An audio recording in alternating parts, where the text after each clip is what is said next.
Christmas cake பண்ணுறதுக்கு plum cake பண்ணுறதுக்கு நிறைய ட்ரை ஃப்ரூட்ஸும் நட்ஸும் ஆட் பண்ணி நல்லா சோக் பண்ணி வைக்கணும். அதுக்கு வந்து நான் 100 கிராம் ட்ரைடு ஆப்ரிகாட்ஸ் எடுத்திருக்கேன். இது வந்து நம்ம ஊர் கிஸ்மிஸ் பழம் மாதிரி இல்லாமல் கொஞ்சம் ஜூஸியாகவும் இருக்கும், ரொம்ப ட்ரையாக இருக்காது, நல்லா சாஃப்டாகவும் இருக்கும். இது சாப்பிட்றதுக்கு ரொம்ப நல்லாயிருக்கும். சாப்பிட்டுக்கிட்டே இருக்கலாம், அவ்வளோ டேஸ்ட்டாக இருக்கும் இது. இதை வந்து ஒரு 100 கிராம் எடுத்து குட்டி குட்டியாக கட் பண்ணி வச்சுக்கிட்டேன். அதுக்கப்புறம் எனக்கு ரொம்ப பிடிச்ச கிரான்பெரியை ஆட் பண்ணியிருக்கேன். கிஸ்மிஸ் பழம் ஆட் பண்ணாதனால கிரான்பெரியை வந்து 125 கிராம் ஆட் பண்ணியிருக்கேன் நான். இதுதான் கிரான்பெரி, பாருங்கள், நல்லாயிருக்கும். இது பார்க்குறதுக்கும் டேஸ்ட்டும் புளிப்பு இனிப்பும் கலந்து தான் இருக்கும், ரொம்ப நல்லாயிருக்கும். இது டெய்லி கூட இதை ஒரு கை அளவுக்கு நம்ம சாப்பிடலாம், ரொம்ப நல்லது இது உடம்புக்கு. இப்போ தான் இந்த மாதிரி ஃப்ரூட்ஸ் எல்லாமே எல்லா இடத்துலையுமே கிடைக்கிது, அதனால் நம்ம ஆன்லைன்லேயே நிறைய வாங்கிக்கலாம். ட்ரைட் ஆப்ரிகாட்ஸ் 100 கிராமு, பிஸ்தா வந்து 100 கிராம் நான் கட் பண்ணாமல் வச்சுருக்கேன். முந்திரி பாதாமும் கட் பண்ணிட்டேன். எல்லாமே 100 கிராம் தான்.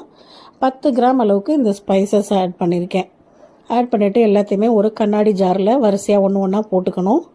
போட்டுட்டு ஸ்பைசஸையும் நல்லா இதில் மிக்ஸ் பண்ணிடணும். கொஞ்சம் டேஸ்ட்டுக்காகவும் வாசனைக்காகவும் ஆரஞ்சு தோல் கொஞ்சம் இதில் போடலாம். ஆரஞ்சு தோல் வந்து நறுக்கியே போடுறாங்க, ஆனால் நான் முழுசாகவே போட்டுட்டேன். அது லாஸ்ட்டில் கூட எடுத்து போட்டுக்கலாம் வேண்டான்னா.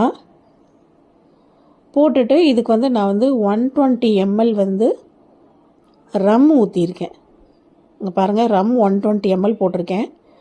ஒரு நாள் ஃபுல்லாக இதுலேயே நம்ம நல்லா கலந்து விட்டுட்டு மூடி வச்சு நல்லா ஊற விட்டுறணும். ஒரு நாள் ஃபுல்லாக இதில் ஊறினதுக்கு அப்புறமா இதே போதும்னா நம்ம இப்படியே கூட குலுக்கி டெய்லி நம்ம யூஸ் பண்ணுற வரைக்கும், அதாவது கேக் பண்ண ஆரம்பிக்கிற வரைக்கும் நம்ம இதிலே ஊற வச்சிடலாம், நல்லாயிருக்கும். நான் வந்து இதில் அடுத்த நாள் எடுத்து ஒரு நாள் ஃபுல்லாக ஊற வச்சுட்டு அடுத்த நாள் ஒரு 4 ஆரஞ்சு பழத்தை எடுத்து அதை ஜூஸ் போட்டு இதில் மிக்ஸ் பண்ணிட்டேன். ஏன்னா இதை வந்து நம்ம ஊறுகாய் போட்டோன்னா ஆயில் எப்படி மிதக்கும், அந்த அளவுக்கு ரம்மு, பிராண்டி, விஸ்கி எதாக இருந்தாலும் ஊற வைக்கிறாங்க அந்த அளவுக்கு.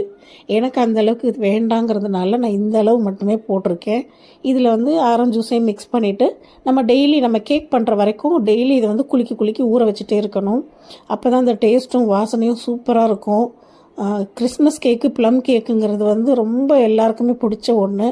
இதெல்லாம் நல்லா ஊற வச்சதுக்கப்புறமா என்னோடய வேலை அடுத்து இந்த கிறிஸ்மஸ் கேக் பண்ணுற வேலை தான். நல்லா ஊற வச்சுட்டேன். அடுத்து கேக் பண்ணுறதை பார்ப்போம்.